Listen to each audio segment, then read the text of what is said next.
Hi friends, how are you today? Do you like my new background? Thanks. I like it too. I think it's cool. I missed all my candles and stuff. So, hi, how are you? My name is Baileysarian and today is Monday, which means it's Murder, Mystery, and Makeup Monday.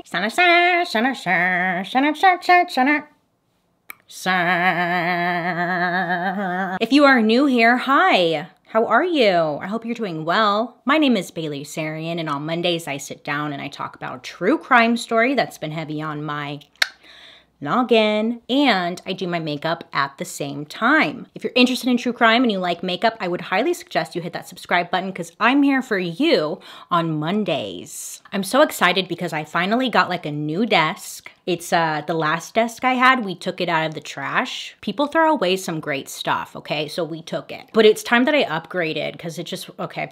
So I got a new desk and then I redid my background. And then last week, oh my God, let me tell you, one of my new favorite, not even new, one of my favorite YouTube channels is called Law and Crime Network.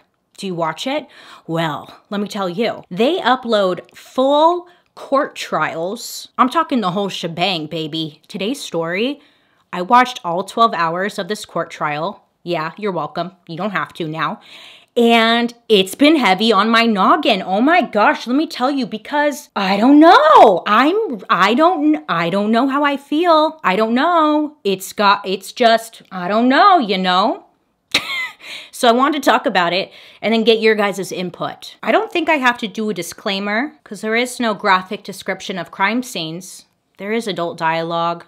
Probably strong language. Viewer discretion is advised. If you're ever curious as to what I'm using, I will list it down in the description box below. But other than that, let me tell you about this story. So the year's 2018. This story takes place in Delaware County, Iowa, in a small town named Irville. Now, Irville, Iowa is said to be a very rural. Oh my gosh, I can't say rural. Rural?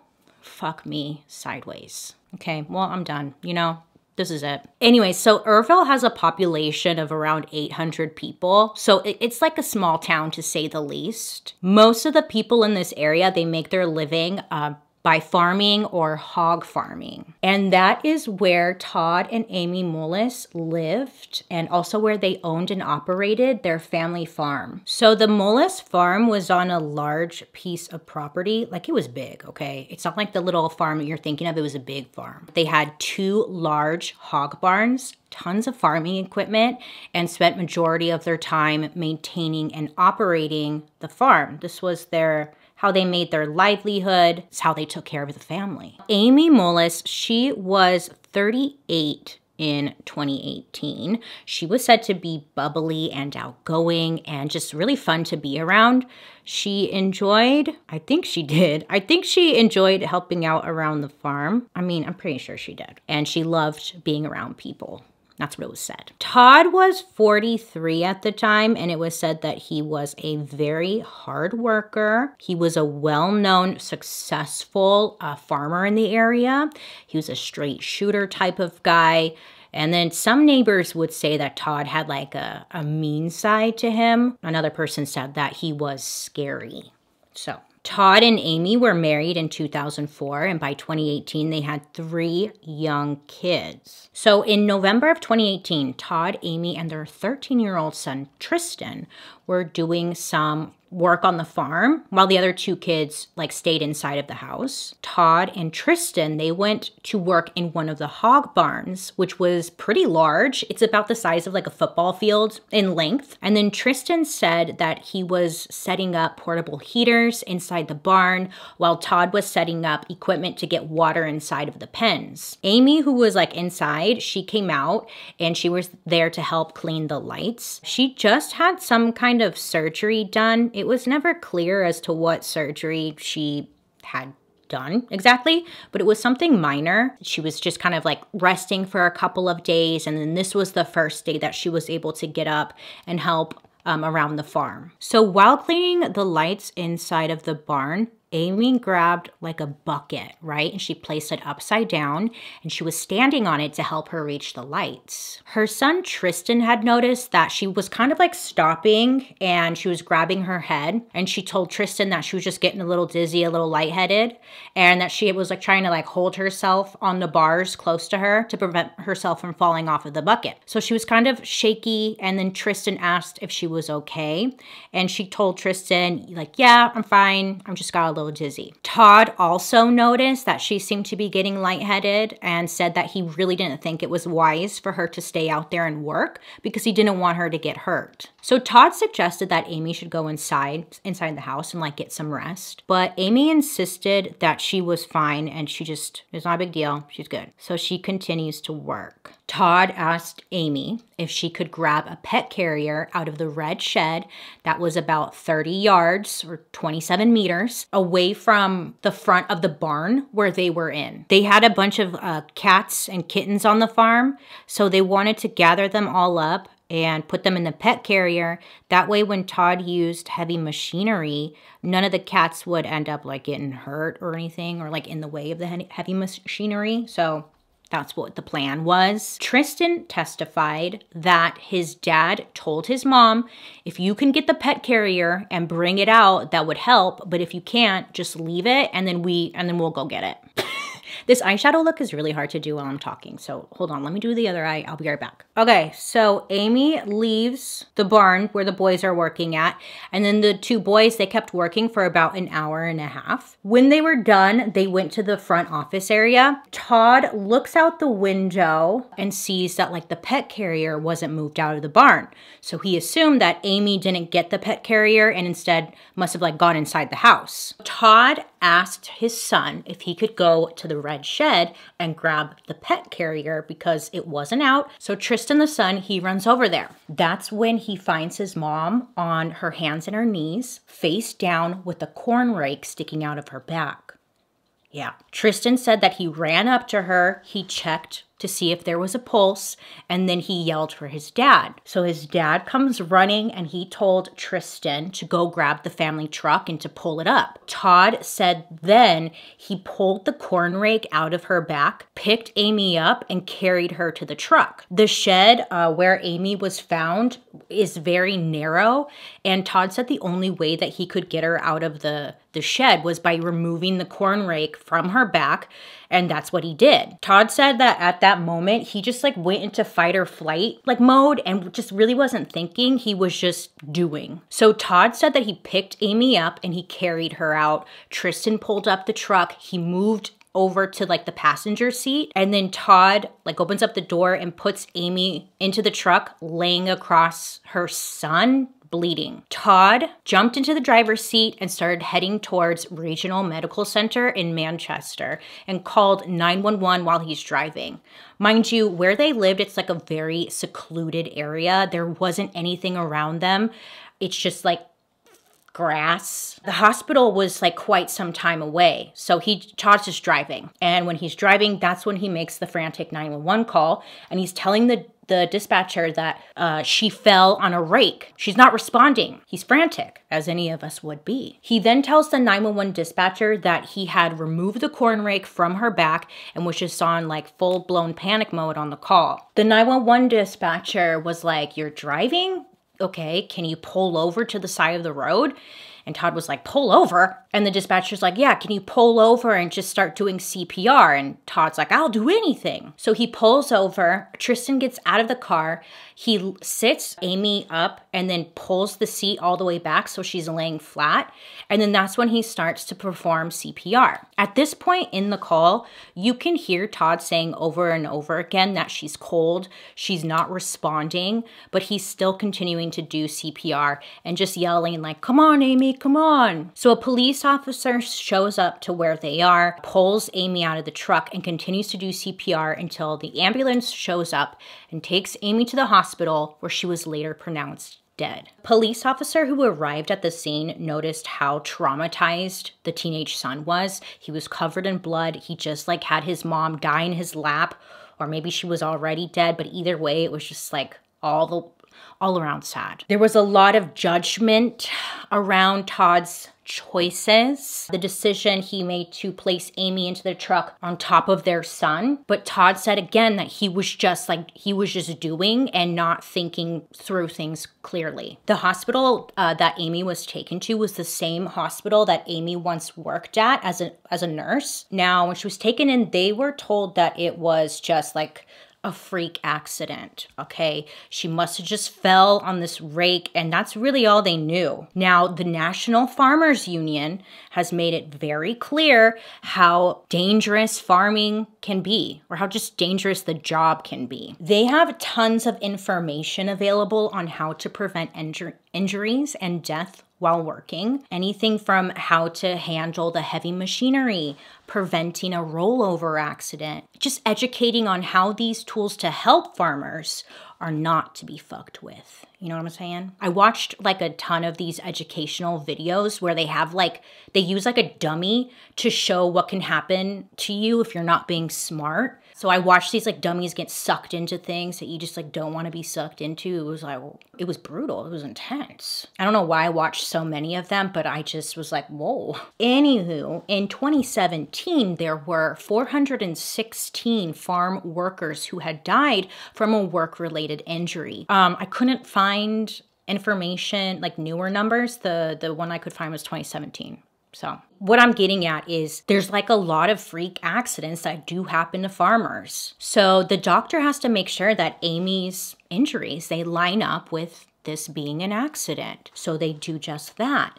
And then they realize that her injuries did not seem to line up with accidentally falling on a corn rake. So the corn rake that Amy had fallen onto had 4 sharp prongs or teeth or claws, whatever they are, the 4 of them, and they were sharp. It's not like a rake.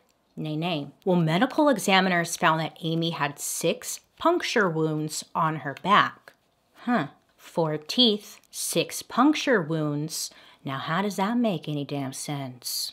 During her autopsy, it was determined that there were 2 different directions of the 6 puncture wounds. To the forensic pathologist, it indicated to them that Amy would have to be hit by the rake twice and possibly 3 times to create the pattern that was on her back. But also, on the inside of Amy's upper lip was a small scrape and blunt force injuries to Amy's face, hands, and knees. Possible evidence of a struggle, but it was unclear because it may have been from her falling. So police are thinking, okay, the odds of Amy falling onto a rake twice, slim to none, right? So now they're thinking or treating Amy's death as a homicide. The day of Amy's death, a police officer went out to the scene, to the farm, and they checked around for any type of foul play.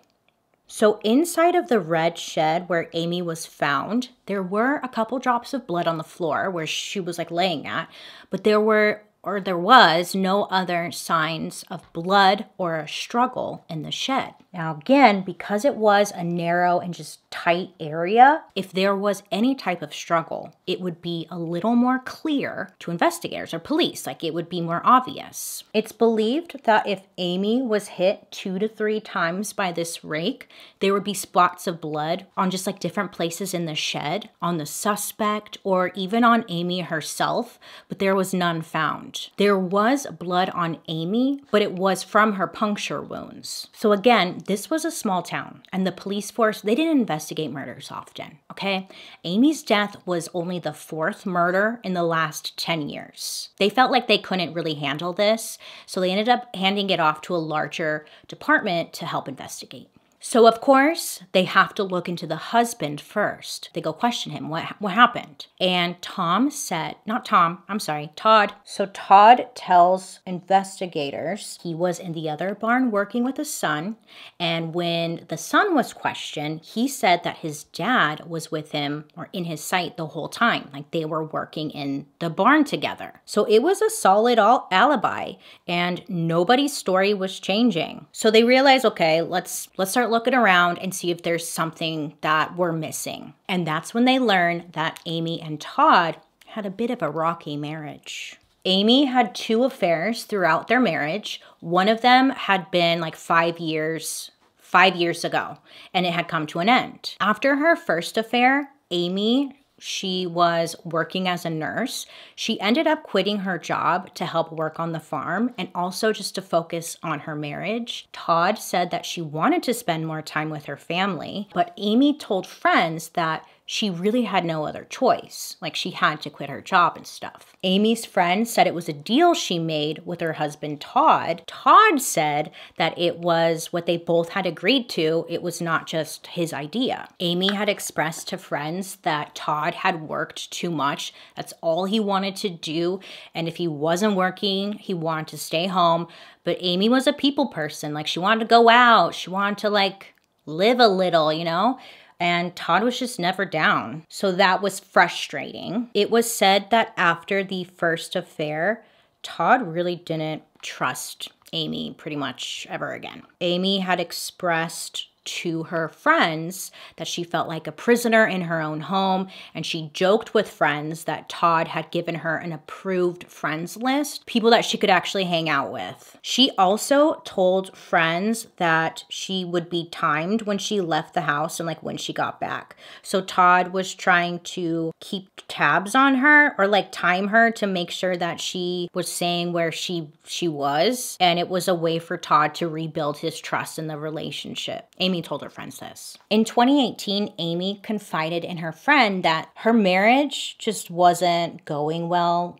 She was really unhappy, and she hadn't been happy for a really long time, like for many years now. I'm pretty sure she expressed this to Todd because Todd said that he told Amy he wanted to make it work. He didn't want her to leave. He wanted to make their marriage work, and he wanted to go to therapy together and get some help. But that same year in 2018, that's when Todd said he noticed a change in Amy's behavior, which was raising some red flags. He thought that maybe she was being unfaithful again and started just to get really paranoid. So Todd started looking at phone records and saw that Amy was texting and like calling this guy named Jerry Frazier, who worked as a fields manager for the Mullis farm. Todd is looking at the phone records and he sees that the two of them had exchanged up to 128 texts that month.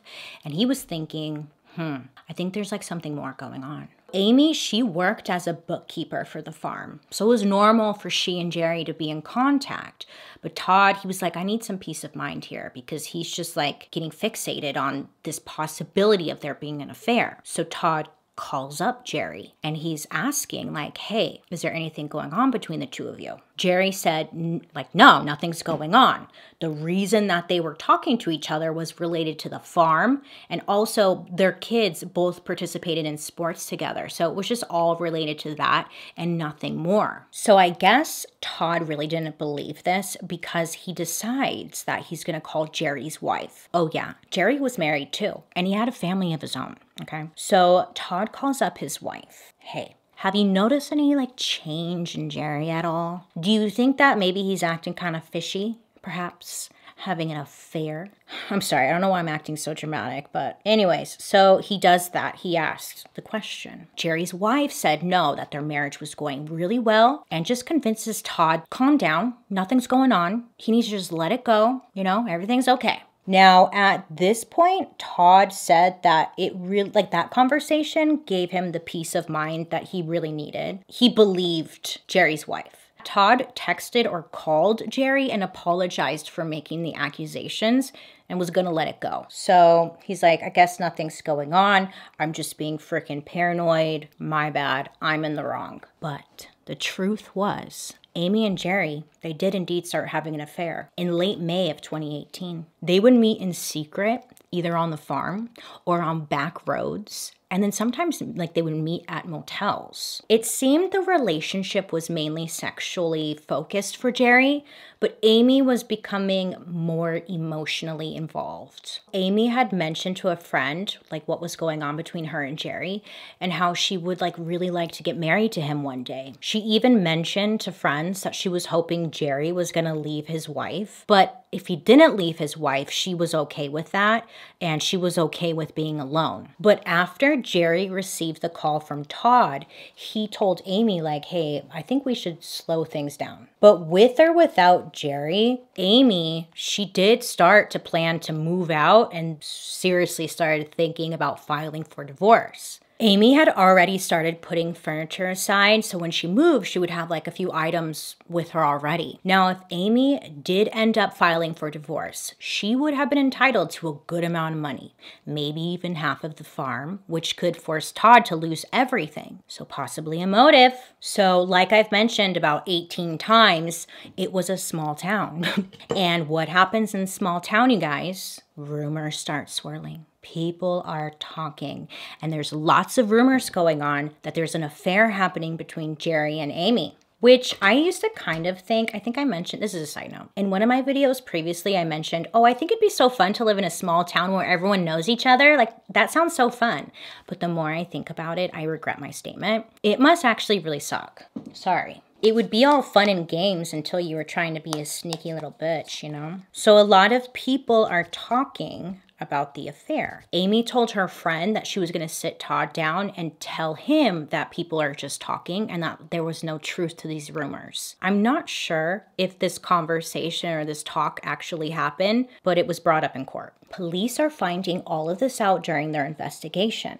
So they go back to Todd. They bring him back in November 16th, 2018 for questioning. They sit him down and they're like, well, it's just one guy. And he's like, can you tell me, how was the marriage between you and Amy? Todd said, oh, it was pretty tight. Communication was great and that they were together all of the time. But overall, it was good. He said that they had their ups and downs, but it was just like any other marriage. At this point, investigators already knew about the affair, and they tell Todd pretty point blank that they think he's responsible for Amy's death. They're like, we think you did it, Todd. And Todd is like, I'm responsible? How? Now, you could watch the interrogation if you want to, but I'm a great actress. I'm responsible? How? Like, he's just kind of quiet. This was a red flag for the guy doing the questioning because he thought, like, this response wasn't dramatic enough, I guess. They expected him to be like, what? Not me.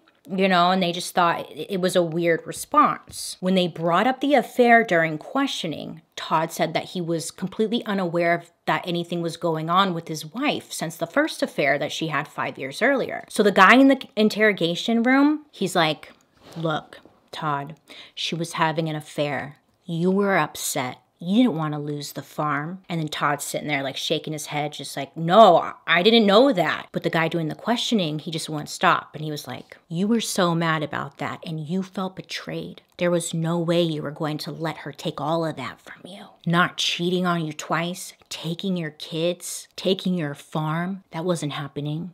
And you weren't going to let that happen. And I understand that. And Todd is just quiet the whole time and he's shaking his head. But he's stuck to his story that he was not in the red shed and he did not stab his wife with the corn rake. Todd said, you want me to confess to something that I didn't do, and that's all it comes down to. But the guy in the questioning room was just pushing. You killed Amy. I was surprised that he didn't ask for an attorney at that point. I think a lot of us assume that if we are telling the truth, then why else would you need an attorney? If there's anything you should learn, you should just always get an attorney if you're being questioned. And it's like, yeah, the attorney's probably gonna make you look guilty, but hey, it's better than like falling for some kind of trap. So look, my face is so dry. Just let me live. So after 2 hours of direct accusations, Todd was allowed to leave because they didn't have anything on him. So he leaves and he goes back to the farm. I think before Todd's questioning, they needed to weed out Jerry as a potential suspect. So technically, I think this came before Todd's questioning. Sorry. But either way, they had to weed Jerry out as a potential suspect, okay? He was having an affair with Amy. Maybe he didn't want his wife and kids to find out and potentially lose his farm and family. He could have done it. So they go out to Jerry's and they're like, hey, Can we talk to you? And that's when he told investigators that the two were indeed having an affair, but Jerry insisted that he did not have anything to do with Amy's death. He said the day of her murder, she and him had exchanged emails that morning. Jerry told Amy that he wasn't feeling too well, and Amy responded saying that she wished she could take care of him, that she's a pretty good nurse. But that day he was working at the farm with his own son at home, which was in Anamosa, and Anamosa was like 45 minutes away because he has his own hog farm. And oh my gosh, did I learn so much. He and his son got up and they're working on the farm and they're setting up tanning beds for the pigs. Yeah, girl, let me tell you, pigs tanning. Yeah, they tan the pigs or the hogs. They tan them for hog shows. In winter, they lose all their color. I was like, wait, what? He's like, we said we're setting up the tanning beds. I was like, pigs? I've never related more to a pig, you know? I wonder if they know about like self-tanner for the pigs. I mean, that's an option. Do they get skin cancer? Look, I got a lot of questions about this, but anyways, they're tanning the pigs for a show, okay? That's what they're doing. After that, they went inside and the two of them, Jerry and his son, they watched college football together. Jerry said that the last time he had seen Amy was like a couple days prior when the two of them had participated in some oral lovin'. So Jerry ended up testifying in court that Amy had told him if Todd ever found out about the two of them having an affair, she would disappear. So investigators, they end up checking Jerry's phone record and they see that his cell phone had pinged on a tower near his home, which was enough proof to them to confirm that he was not the one who did this. So after this questioning with Jerry, that's when they questioned Todd. Anyway, so investigators, they carried out a series of search warrants and they gathered all of the electronic devices from the Mullis farm. They took computers, laptops, iPads, iPhones. Oh yeah, they had video cameras on the property. So yeah, they took that too. So they searched the video cameras, which they're pointed directly in the direction where everything took place. So, I mean, if something was caught, it'd be on those cameras. I mean, the footage would be their smoking gun. But of course, the cameras stopped working prior to the incident, but started recording again the day after Amy's murder. Of course, right? Of course. So again, when investigators find this, they're thinking, you know, well, this is proof that it's premeditated. Todd must have like turned off the cameras when he was planning to do this. They put in a request to get like all of the Google searches that were done on Todd's iPad. And what they found was all sorts of suspicious. They see that there were some very odd searches going on, okay, made on this Google. There were topics like, quote, what did the Aztecs do with cheating spouses? What did they do? I don't know. There was another search done that said, did ancient cultures kill adulterers? Thrill of the kill was another search done. My eye is watering. Not today. Come on. Not right now. Another search. Killing unfaithful women. Oh, God.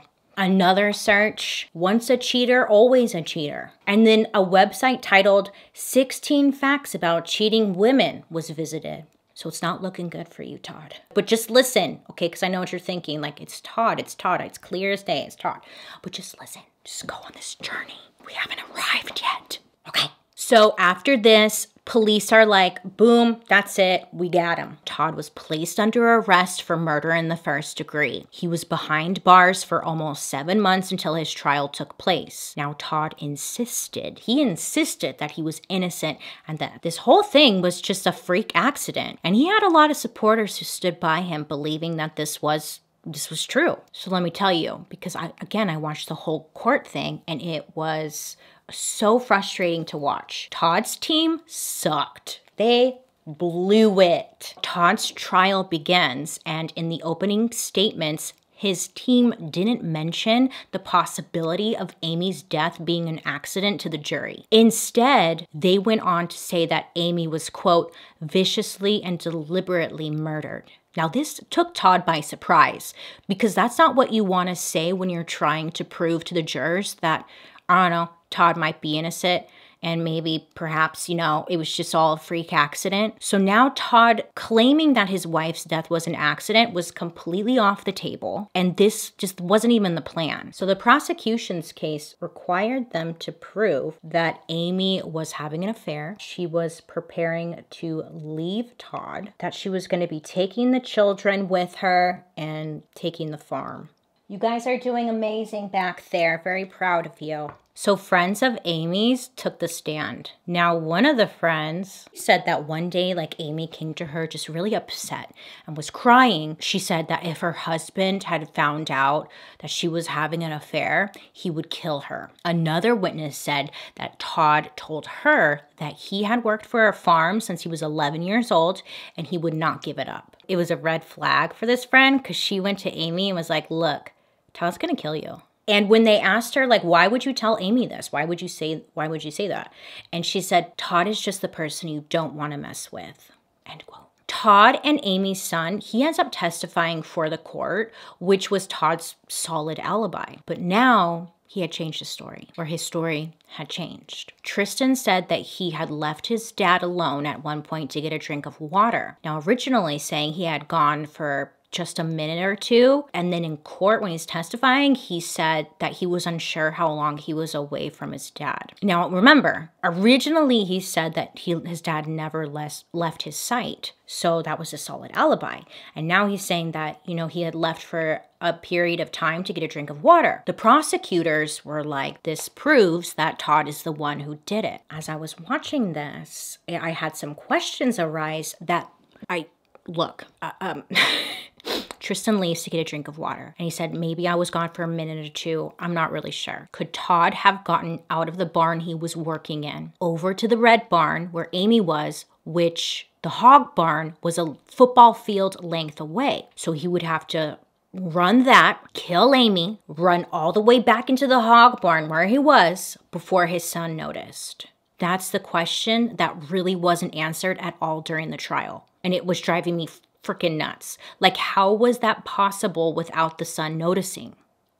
I don't know, because they never answered it. They never even tried to answer it. Todd thought it would be best to take the stand and tell his side of things, prove that he's innocent.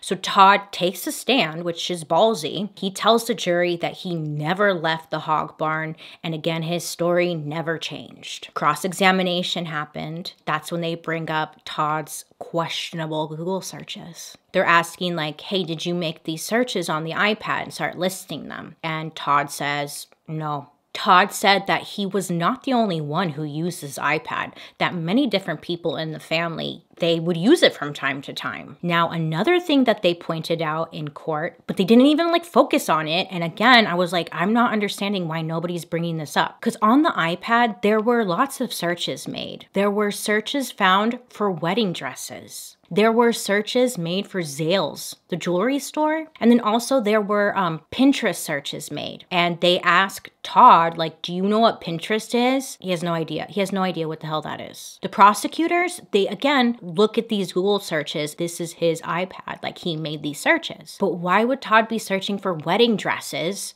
if he was the only one using the iPad? Again, it was like another question that was never answered. Yeah, those Google searches are like, they don't look good. So then they asked Todd, why did the video camera stop recording? Isn't that a little weird? Todd said that they had many cats and kittens on the farm, and where the camera equipment was, there was also a heater right next to it. In the colder months, the cats like to climb up or jump up onto the heater and they lay on it to get some warmth. He believed they must have knocked the equipment all down and like which took the camera system completely off. Todd said the day after Amy's death, a family member mentioned to Todd, maybe your camera's caught something. Why don't you check your cameras out? And he went to go check it out, and that's when he saw everything was offline and it wasn't recording. So he put it all back together, plugged it all back in, and got it back up and running the next day. So that's why the camera started recording literally the next day. I mean, his answers sounded pretty legit. I'm sorry. It did. It sounded legit. So at this point, the Mullis trial was playing live on court TV, and there were many people who were invested in this case. Someone at home who was watching the trial took the time to analyze Todd's 911 call that he made when he was driving to the hospital. This person believed that Todd was saying something under his breath in the call. As Todd was performing CPR on his wife, the person who analyzed the call believed that Todd was saying, quote, cheating whore and go to hell cheating whore under his breath. Now, investigators never heard that until they got the tip from the caller the night before the last day of the trial. Like something out of a movie, I swear, right?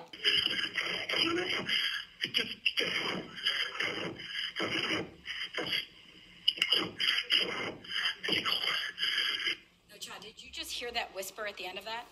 Yes. And what did you whisper? I couldn't hear it. Okay, I'm gonna play it again.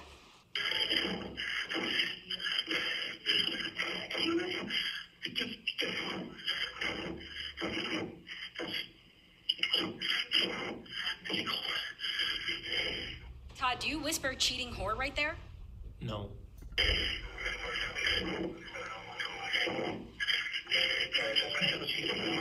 Right there, do you say go to hell cheating whore? No. So you don't hear that? I didn't hear that word. And it's right at that, after you hear a ping, you don't hear go to hell cheating whore? No. You know when you hear, like, you don't hear anything in a muffled tape, and then someone goes, listen, they're saying banana. And you're like, oh, okay. And then all of a sudden you hear banana. You're like, oh my God, yeah, they're saying banana. It was like that. Because when you listen to it, you're like, I don't hear a damn thing. And then when they play it again, you're like, it could be. Todd's team, are they the defendants? Oh shit, I get everyone mixed up. But Todd's team, they come back and they're like, Todd was mumbling so cold under his breath. She's so cold. They play it again. And then you hear, oh yeah, so cold. She's so cold. Many were and are unclear as to what he's saying, and it sounds like it could really be either or. The 911 tape, though, it becomes like the main focus in closing arguments to prove that Todd did it. This is the proof that they had. This and the Google searches. So the jury deliberates, and it takes them 2 days to come back with a verdict. Now, the jurors in a later interview said that there was zero physical evidence that linked Todd to this murder, and wish that they actually provided more proof that he was linked to her death. But what they did find odd, obviously the Google searches that were made, that seemed to be proof that Todd was thinking of murdering his wife. Jurors also found it odd that Todd put Amy in the truck and he started driving to the hospital with her, and then he made the 911 call.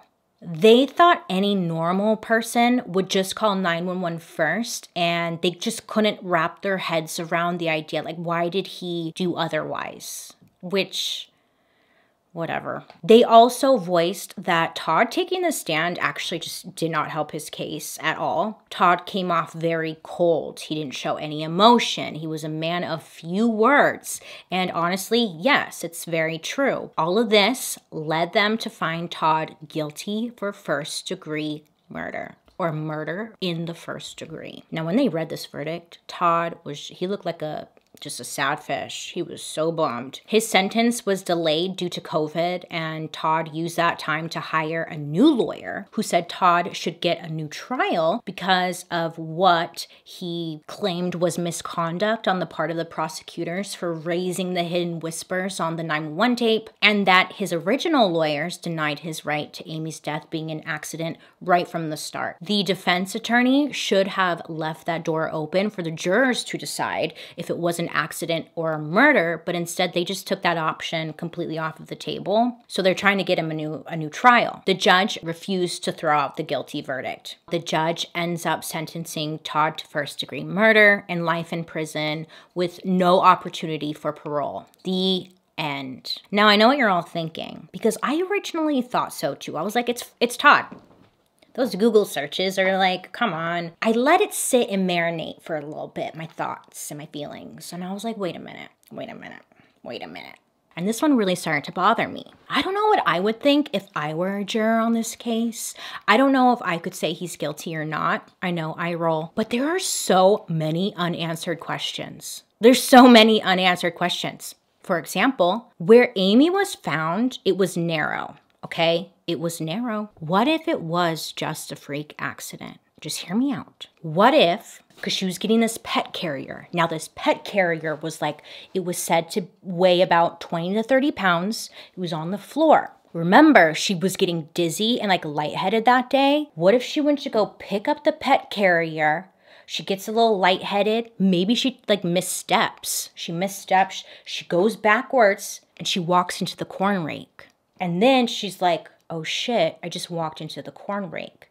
And she pulls herself off of it. And then what if she just got dizzy or she blacked out or something and then she falls back onto the corn rake? Because nobody mentioned or brought up, where was the corn rake? Was it hanging up? Was it standing up? Was it on the ground? Was the corn rake even left in the barn? Now, another thing, if it was a murderer, how was someone able to swing and hit her with the corn rake? It was super narrow in there. That means they would have to like, they didn't give you any ideas or anything as to like how this happened. Also, nobody presented an idea how Todd would have been able to make it all the way across the farm, kill Amy, get all the way back before their son would have noticed. How the heck did that happen? And wouldn't the son, like, wouldn't he have noticed that Todd was, I don't know, sweaty or like out of breath because he just ran a ton? Because he couldn't have walked if his son was gone for even just a few minutes to get water. Can you run a whole football field and back in just a few minutes?